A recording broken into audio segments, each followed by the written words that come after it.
Bienvenue dans cette nouvelle rubrique Atomomai. Nous sommes à l'Assemblée de Polynésie française où il y a des dames en ce moment qui vous apprennent le tressage à la façon des Australes. Aujourd'hui, on va vous parler du peoré. Comprenez le pandanus, c'est cette matière que Maureen est en train d'utiliser pour confectionner un des merveilleux chapeaux qui se retrouveront sur les étalages qui se trouvent ici et qui seront proposés à la vente pour les touristes et aussi pour les locaux qui souhaiteraient avoir de très beaux chapeaux comme celui que je porte en niaou blanc. Maureen Yorana. Rana Lovena.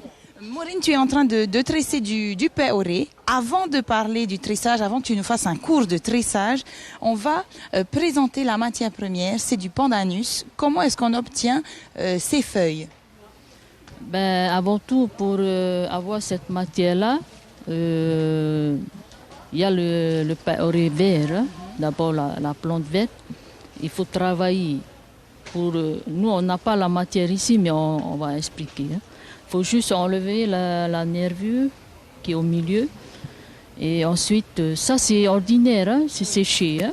Ensuite, il faut faire des tresses pour pouvoir... il faut tresser les palmes entre elles. Voilà, entre elles et puis sécher. Laisser au moins un mois environ ou 3 semaines à peu près. Où est-ce qu'on les sèche? À l'ombre, au soleil? À l'ombre, quand il y a le soleil, il faut mettre au soleil. Il faut attendre un peu que ça devienne un peu ramolli, quoi, hein, comme on dit. Hein. Ensuite, il faut mettre au soleil, étaler le soleil pour avoir cette couleur-là. Hein. Ensuite, il faut travailler le peoré, il faut ramollir. On met après en rouleau. Hein. Comment est-ce qu'on ramollit le peoré? Avec un couteau, un ciseau. On enlève en fait toutes les nervures, toutes les épines. Les épines, c'était déjà enlevé dès le départ. Voilà. Et là, on va commencer à travailler après ensuite. Hein. Les épines, Maureen, elles se situent où? Sur la nervure principale ou au côté de la feuille? Les épines plutôt se retrouvent cette partie-là au milieu et quelquefois les épines se trouvent au côté. Mais il faut enlever. Hein. Dès le début. Voilà, mais les épines ne se trouvent pas comme ça parce que c'est la façon de couper le peoré. Hein. Si on coupe mal avec un couteau non aiguisé, il y aura des épines au côté. D'habitude, les peorés, il n'y a pas d'épines au côté. Hein. Maureen, pour obtenir un rouleau de peoré, parce que en fait ça constitue un rouleau, on plie le peoré au fur et à mesure de la préparation. Il faut combien de temps? En gros, un mois plus. Hein. Plus d'un mois. Voilà, je pense. Hein. Donc voilà, c'est beaucoup de travail déjà, rien que pour obtenir la matière première. Ensuite, ici, tu choisis un tressage très fin. Alors, on dit que dans les Australes, dans chacune des îles, on a sa manière de tresser. Toi, tu es originaire de quelle île? Moi, je suis née à Rurutu, hein, à Vera, à Rurutu. Et ce tressage, c'est le tressage de Rurutu? Ouais, je pense. Hein, je pense. Quand j'étais née, j'ai vu ma grand-mère, ma maman ensuite. Hein. C'est ce que je suis en train de faire en ce moment. Hein. Ça se transmet de mère en fille. Quoi. Alors Maureen, tu vas nous proposer un cours, un apprentissage du tressage de Rurutu. C'est très compliqué. On voit ici que tu as commencé à confectionner le haut du chapeau. Comment est-ce qu'on appelle cette chose qui sert à faire la forme de la tête? Nous, à Rurutu, les mamans, on utilise un bois qui s'appelle le hera chez nous. Hein. C'est ce bout de bois que vous voyez là. Ça, c'est un hera, un gabarit, comme on dit. Hein. La forme d'un chapeau homme qui va se terminer comme celui-ci. Hein. D'accord. Parce qu'il y a un hera arrondi pour femme. C'est ce modèle alors. On dit que quand c'est arrondi, c'est plus pour les femmes. C'est pour un chapeau homme. Okay. Là, j'ai commencé le début pour pouvoir aller vers le bas, quoi, hein, pour faire la forme.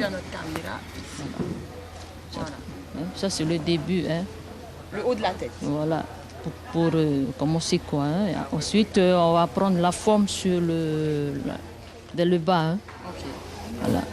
Et là, je commence à faire des motifs que je peux créer à ma façon.